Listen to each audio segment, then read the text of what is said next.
ನಮಸ್ತೆ TV 24 news ವಾಹಿನಿಗೆ ಸ್ವಾಗತ. ಸರ್ಕಾರಿಯ ನಿಯಮಾವಳಿಗಳನ್ನು ಕೃಷಿ ಪರಿಕರಗಳ ಮಾರಾಟಗಾರರ ಮತ್ತು ವಿತರಕರು ಪಾಲನೆ ಮಾಡಬೇಕು ಅಂತ ತಹಸೀಲ್ದಾರ್ ಗೌಸಿಯಾ ಬೇಗಂ ಅವರು ಮಾರಾಟಗಾರರಿಗೆ ಸೂಚನೆ ಕೊಟ್ಟಿದ್ದಾರೆ. ನಗರದ ಸಿಡಿಪಿಒ ಕಚೇರಿಯ ಸಭಾಂಗಣದಲ್ಲಿ ಬುಧವಾರದಂದು ಜಿಲ್ಲಾ ಹಾಗೂ ತಾಲೂಕು ಪಂಚಾಯಿತಿ, ತಾಲೂಕಾಡಳಿತ, ಕೃಷಿ ಇಲಾಖೆಗಳ ಸಹಯೋಗದಲ್ಲಿ ಗುಣ ನಿಯಂತ್ರಣ ಕಾರ್ಯಕ್ರಮದ ಅಡಿ ಕೃಷಿ ಪರಿಕರ ವಿತರಕರ ಹಾಗೂ ಮಾರಾಟಗಾರ ಸಭೆಯನ್ನ ಉದ್ದೇಶಿಸಿ ಮಾತನಾಡಿದರು. ನಮ್ಮ ಸಿರುಗುಪ್ಪ ತಾಲೂಕು 2 ನದಿಗಳಿಂದ ಉತ್ತಮ ನೀರಾವರಿ ಸೌಲಭ್ಯದ ಜೊತೆಗೆ ಫಲವತ್ತಾದ ಭೂಮಿಯೊಂದಿಗೆ ಕೃಷಿ ಪ್ರಧಾನ ತಾಲೂಕಾಗಿದೆ. ಆದ್ದರಿಂದ ರೈತರಿಗೆ ಗೊಬ್ಬರದ ಕೊರತೆಯಾಗದಂತೆ ಸಂಬಂಧಿಸಿದ ಇಲಾಖೆಗಳ ಅಧಿಕಾರಿಗಳು, ಕೃಷಿ ಪರಿಕರ ವಿತರಕರು, ಮಾರಾಟಗಾರರು ರೈತ ಸ್ನೇಹಿಯಾಗಿ ಕಾರ್ಯನಿರ್ವಹಿಸಿಕೊಂಡು ಹೋಗೋಣ ಎಂದಿದ್ದಾರೆ. ಚೆನ್ನಾಗಿ ಸರ್ಕಾರಿ ನಿಯಮಾವಳಿಗಳನ್ನು ಪಾಲಿಸ್ತಾ ಇದ್ದೀರಾ ಅಂತ ಗೊತ್ತಾಗಿದೆ. ಈ ಬೆಲ್ಟ್ ಏನಿದೆ, ನಾನು ಈಗಾಗಲೇ ಕಂಪ್ನಿ ಬೆಲ್ಟ್ನಲ್ಲಿ ಏನು ಕೆಲಸ ಮಾಡಿ ಬಂದಿದ್ದೀನಿ.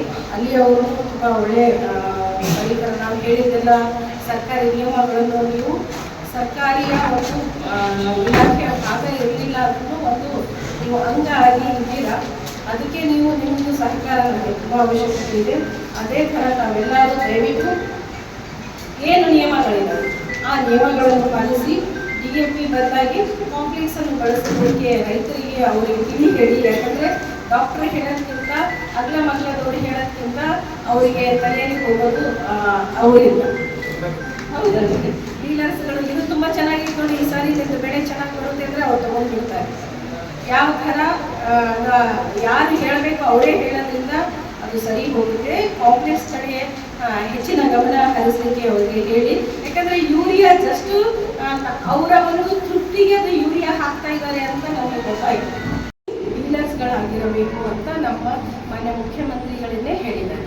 ರೈತ ಸ್ನೇಹಿ ಡೀಲರ್ಸ್ಗಳು, ರೈತ ಸ್ನೇಹಿ ಅಧಿಕಾರಿಗಳು, ರೈತ ಸ್ನೇಹಿ ಎಲ್ಲ ಊರಲ್ಲೇ ಇಲ್ಲ. ಯಾಕಂದರೆ ರೈತ ಇದ್ದರೆ ನಾವೆಲ್ಲರೂ ಇದೆ ಅಂತ ಈಗ ಗೊತ್ತಾಗ್ತಾ ಇದೆ. ಬಟ್ ದೇವರು ಸಿರುಗುಪ್ಪ ತಾಲೂಕಿನಲ್ಲಿ ತುಂಬ ಕೊಡೋದನ್ನು ಕೊಟ್ಟಿದ್ದಾರೆ. 2 ಕಡೆ ಒಳ್ಳೊಳ್ಳೆ ನದಿಗಳು ಹರಿತಾ ಇದ್ದಾವೆ. ವೇದಾವತಿ, ನಿಮಗೆ ಇಲ್ಲಿ ಯಾವುದೇ ಫಲವತ್ತತೆಗೆ ಕೊರತೆಗಳಿಲ್ಲ. ಬರಗಾಲ ಬಂದ್ರೂ ಬರಗಾಲದ ಬೆಳೆಗಳೂ ಇದ್ದಾವೆ. ಈಗ ನಮ್ಮ ಮಂಜುನಾಥ್ ರೆಡ್ಡಿ ಸರ್ ಹೇಳಿದ ಹಾಗೆ ಬರಗಾಲದ ಬೆಳೆಗಳು ಇದ್ದಾವೆ, ಶಾರ್ಟ್ ಟರ್ಮ್ ಬೆಳೆಗಳಿದ್ದಾವೆ. ಅವುಗಳನ್ನು ಬೆಳೆದು ನಾವು ನಮ್ಮ ಜೀವನವನ್ನು ಸಾಗಿಸಬಹುದು. ಆ ಥರ ಇದೆ. ಅವರಿಗೆ ನಾವೇನು ಮಾಡಬೇಕು, ರೈತರಿಗೆ ನಾವು ಎಲ್ಲರೂ ಇಷ್ಟು ದಿನ ಅವ್ರು ನಮಗೆ ಬೆನ್ನೆಲುಬಾಗಿ ನಿಂತಿರ್ತಾ ಇದ್ರು. ಈಗ ನಾವು ಅವ್ರಿಗೆ ಬೆನ್ನೆಲುಬಾಗಿ ನಿಂದ್ರದ್ರಿಂದ ಏನಾಗುತ್ತೆ, ರೈತ ಪ್ರಧಾನ ರೈತ ಪ್ರಧಾನ ತಾಲೂಕಾಗಿಯೇ ಉಳಿಯುತ್ತೆ. ಜನರಿಗೂ ಎನ್ಯುಮರೇಷನ್ ಫಾರ್ಮ್ಗಳನ್ನು ಕೊಡ್ತಾರೆ. ನಮ್ಮ BLOಗಳು ನಿಮ್ಮ ಮನೆಯಲ್ಲಿರುವ ಕುಟುಂಬದ ಸದಸ್ಯರಿಗೆಲ್ಲರಿಗೂ ಮತ್ತು ನಿಮಗೆ ಹೊಂದಿಕೊಂಡಿರುವ ರೈತರ ಮನೆಗಳಿಗೂ ಎವ್ರಿ ಮನೆ 1/1/2025ಕ್ಕೆ ನಮ್ಮದು ಮತದಾರರ ಪಟ್ಟಿ, ಫೈನಲ್ ಪಟ್ಟಿ ಇದೆ.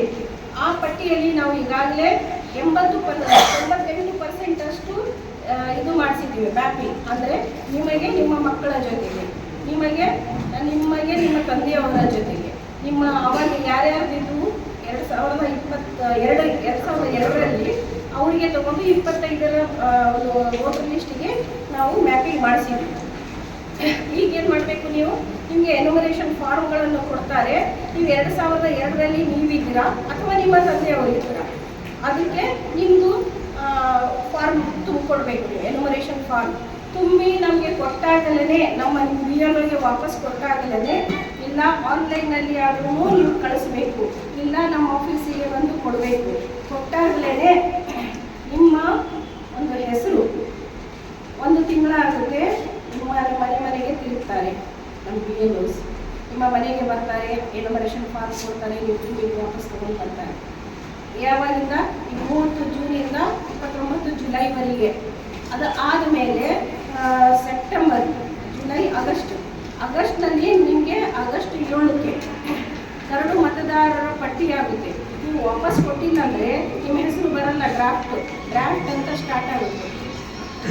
ಏನಾಗುತ್ತೆ, ಡ್ರಾಫ್ಟ್ ರೋಲ್ ಪಬ್ಲಿಕೇಶನ್ ಆಗುತ್ತೆ 1 ತಿಂಗಳ ಆದಮೇಲೆ. ನೀವು ಏನು ಫಾರ್ಮ್ ನಮಗೆ ವಾಪಸ್ ಕೊಟ್ಟಿರ್ತೀರಾ, ಆ ಫಾರ್ಮ್ಗಳು ನಮಗೆ ಬಂದಿದ್ದರೆ ಅವು ಅಪ್ಲೋಡ್ ಮಾಡಿರ್ತೀವಿ. ಆ ಬೇಸಸ್ ಮೇಲೆ ನಿಮ್ಮ ಹೆಸರು ಅಲ್ಲಿ ಉಳಿಯುತ್ತೆ, ಇಲ್ಲಾಂದರೆ ನಿಮ್ಮ ಹೆಸರು ಉಳಿಯಲ್ಲ. ಸಹಾಯಕ ಕೃಷಿ ನಿರ್ದೇಶಕ ಮಂಜುನಾಥ್ ಅವರು ಮಾತನಾಡಿ, ರೈತರಿಗೆ ದೊರೆಯಬೇಕಾದ ಗೊಬ್ಬರವನ್ನ ಪಕ್ಕದ ರಾಜ್ಯ ಹಾಗೂ ಪಕ್ಕದ ತಾಲೂಕಿಗೆ ಮಾರಾಟ ಮಾಡಬಾರದು. ಯಾಕಂದ್ರೆ ನಮ್ಮ ರೈತರಿಗೆ ಗೊಬ್ಬರದ ಕೊರತೆ ಆಗಬಾರದು. ಗೊಬ್ಬರವನ್ನ ಕಾಳಸಂತೆಯಲ್ಲಿ ಮಾರಾಟವಾದಲ್ಲಿ ಸೂಕ್ತ ಕ್ರಮವನ್ನು ಜರುಗಿಸಲಾಗುತ್ತೆ ಎಂದಿದ್ದಾರೆ.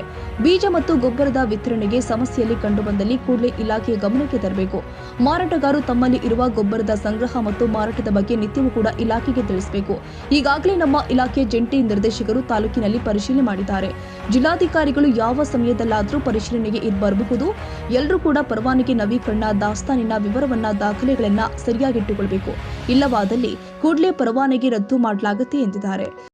21ನೇ ತಾರೀಕು ಸಭೆಯಲ್ಲಿ ಕೆಲವು ಮಾಹಿತಿಗಳನ್ನು ಹಂಚಿಕೊಂಡು ಡಿಸಿ ಸಾಹೇಬ್ರೆ ಖುದ್ದಾಗಿ ಡಿಸಿ ಸಾಹೇಬ್ರು ಎನಿ ಟೈಮ್ ನಮ್ಮ ತಾಲೂಕಿಗೆ ಬರ್ಬೋದು.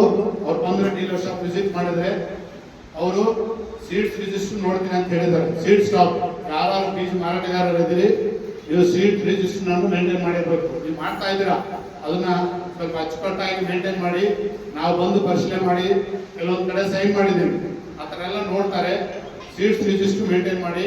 ಆಮೇಲೆ ಎಲ್ಲಾದ್ರೂ ಬೀಜದ್ದು ಜರ್ಮಿನೇಷನ್ ಪ್ರಾಬ್ಲಮ್ ಬಂತಂದ್ರೆ ಇಮಿಡಿಯೇಟ್ ನಮ್ಮ ಗಮನಕ್ಕೆ ತಗೊಂಬನ್ನಿ. ಅಟ್ಲೀಸ್ಟ್ ಅವ್ರಿಗೆ ಸೀಡ್ಸ್ ಸೋಯಿಂಗ್ ವಿಂಡೋ ದಾಟಕ್ಕೆ ಮುಂಚೆಗೆ ಸೀಡ್ಸ್ ರಿಪ್ಲೇಸ್ಮೆಂಟ್ ಇಲ್ಲ ಸೀಡ್ ಜರ್ಮಿನೇಷನ್ ಏನಾಗಿದೆ ನೋಡ್ಕೊಂಡು ವಿಜ್ಞಾನಿಗಳ ತಂಡ ಪರಿಶೀಲನೆ ಮಾಡಿಸಿ, ಅದು ಲಾಟ್ ಏನಾದರೂ ಪ್ರಾಬ್ಲಮ್ ಇತ್ತಂದ್ರೆ ನಾವು ಆ ರೆಸ್ಪೆಕ್ಟಿವ್ ಕಂಪ್ನಿಗೆ ಚೇಂಜ್ ಮಾಡಕ್ಕೆ ಹೇಳ್ತೀವಿ. ಇಲ್ಲ ಅವ್ರಿಗೆ ಯಾವ್ದು ಪ್ರಾಬ್ಲಮ್ ಬಂದಿಲ್ಲ ಅಂದ್ರೆ ಇನ್ಮೇಲೆ ಬಂದ್ರು ಸೀಸನ್ ಕಮೆಂಟ್ಸ್ ಆಗಿಲ್ಲ, ಓನ್ಲಿ ಅತಿ ಆಗಿದೆ. ಸೊ ಈ ನಿಟ್ಟಿನಲ್ಲಿ ನಮ್ಮನ್ನೆಲ್ಲರನ್ನ ಎಚ್ಚರಿಸ್ತಾ ಇದ್ದೀವಿ. ಡಿಸಿ ಸಾಹೇಬ್ ಇನ್ನೊಂದು ಮಹತ್ವವಾದ ಪಾಯಿಂಟ್ ಹೇಳಿದ್ರು, ಕಂಪಲ್ಸರಿ ಅವ್ರಿಗೆ ಬಿಲ್ ಇಶ್ಯೂ ಮಾಡಿ ಅಂತ ಹೇಳಿದ್ದಾರೆ. ದಯವಿಟ್ಟು ನೀವು ಪೇಪರ್ ಅಲ್ಲಿ ಬರ್ಕೊಡೋದು ಹ್ಯಾಬಿಟ್ ಬಿಟ್ಕೊಡಿ. ಅದನ್ನ ಹ್ಯಾಬಿಟ್ ಹಂಗೆ ಕಂಟಿನ್ಯೂ ಮಾಡ್ತಾ ಇದ್ದೀರಾ. ಕೆಲವೊಬ್ರು ರೈತರು ಬಂದು ನನಗೆ ಕೊಟ್ಟೋಗಿದ್ದಾರೆ. ಕೆಲವೊಬ್ರಿಗೆ ನೋಟಿಸ್ ಇಶ್ಯೂ ಮಾಡಿದ್ದೀನಿ ನಾನು ಆಲ್ರೆಡಿ. 3 ನೋಟಿಸ್ಗೆ ಇವಾಗ liable for suspension for 21 days. ಅದು ಹಂಗೆ ಕಂಟಿನ್ಯೂ ಆಗಿದ್ರೆ ನಾನು ಲೈಸೆನ್ಸ್ ಕ್ಯಾನ್ಸಲ್ ಮಾಡೋಕ್ಕೂ ನನಗೆ ಪವರ್ಸ್ ಇರುತ್ತೆ. ಆಸ್ ಎ ಚೀಫ್ ಫರ್ಟಿಲೈಸರ್ ನಮ್ಮ ಪೆಸ್ಟಿಸೈಡ್ ಇನ್ಸ್ಪೆಕ್ಟರ್ ಆಗಿ. ಸೊ ಅದಕ್ಕೆ ಯಾರು ಅವಕಾಶ ಕೊಡಬೇಡಿ. ಯಾರಾದರೂ ನಿಮ್ಮ ಮಟ್ಟದಲ್ಲೇ ಅನ್ಆಥರೈಸ್ಡ್ ಲೈಸೆನ್ಸ್ ತಗೊಳ್ಳಿದ್ರೆ ಬೀಜ ವಿತರಣೆ ಮಾಡ್ತಾ ಇದ್ರೆ, ಯಾವುದೋ ಬೀಜ ತಂದು ರೈತರಿಗೆ ಕೊಡ್ತಾ ಇದ್ರೆ ನೀವು ನನಗೆ ಮಾಹಿತಿ ಕೊಡಿ ಅಂತ ನಾನು ಈಗಾಗಲೇ 3-4 ಸಭೆಯಲ್ಲಿ ತಿಳಿಸಿದ್ದೆ. ಅಂತ ಪ್ರಕರಣಗಳು ಯಾವ ಹೇಳಿಲ್ಲ ಮೇಡಮ್. ಬಟ್ ಅಂತ ಹೇಳಿ ನಮ್ದೇ ಆದ ಒಂದು ತಂಡ ಇರುತ್ತೆ ಮೇಡಮ್ ಅವರ ಅಧ್ಯಕ್ಷ.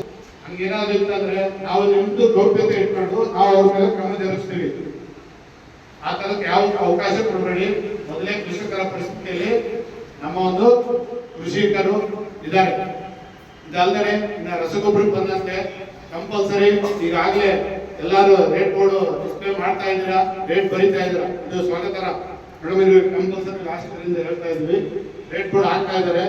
ಅದೇ ರೀತಿ ಇದೇ ವೇಳೆ ತಾಲೂಕು ಕೃಷಿಕ ಸಮಾಜದ ಅಧ್ಯಕ್ಷ ನಾಗರುದ್ರಗೌಡ, ಉಪಾಧ್ಯಕ್ಷ ನರಸನಗೌಡ, ಕೃಷಿ ಪರಿಕರಗಳ ವಿತರಣೆ ಹಾಗೂ ಮಾರಾಟಗಾರ ಅಧ್ಯಕ್ಷ ಮಾಧವಯ್ಯ ಹಾಗೂ ಕೃಷಿ ಇಲಾಖೆ ಅಧಿಕಾರಿಗಳು ಹಾಗೂ ಮಾರಾಟಗಾರರು ಉಪಸ್ಥಿತರಿದ್ದರು. ಹೊಂದೂರಪ್ಪ ಸಿರುಗುಪ್ಪ, ಟಿವಿ 24 ನ್ಯೂಸ್. ಕನ್ನಡಿಗರ ಮೆಚ್ಚಿನ ನಿಮ್ಮ ಟಿವಿ 24 ಕನ್ನಡ ನ್ಯೂಸ್ ವಾಹಿನಿ ಇದೀಗ ಟಿವಿಯಲ್ಲಿ ಲಭ್ಯ. ಕರ್ನಾಟಕ ಮತ್ತು ದೇಶ ವಿದೇಶದ 360 ಡಿಗ್ರಿ ಸುದ್ದಿ ಹಾಗೂ ಉತ್ತರ ಕರ್ನಾಟಕ, ಬೆಳಗಾವಿ, ಬಾಗಲಕೋಟೆ, ಧಾರವಾಡ, ಹಾವೇರಿ, ಗದಗ, ಬಿಜಾಪುರ ಜಿಲ್ಲೆಯ ಕ್ಷಣ ಕ್ಷಣದ ವಿವರವನ್ನ ಪಡೆಯುವುದಕ್ಕೆ ಟಿವಿ 24 ಕನ್ನಡ ನ್ಯೂಸ್ ವಾಹಿನಿಯನ್ನ ಲೈಕ್ ಮಾಡಿ, ವಿಡಿಯೋಗಳನ್ನ ಶೇರ್ ಮಾಡಿ, ಕಮೆಂಟ್ ಮಾಡುವ ಮೂಲಕ ನಮ್ಮ ವಾಹಿನಿಗೆ ಸಹಕಾರ ನೀಡಿ ಮತ್ತು ಚಾನೆಲ್ ಅನ್ನ ಸಬ್ಸ್ಕ್ರೈಬ್ ಮಾಡಿ. Thank you.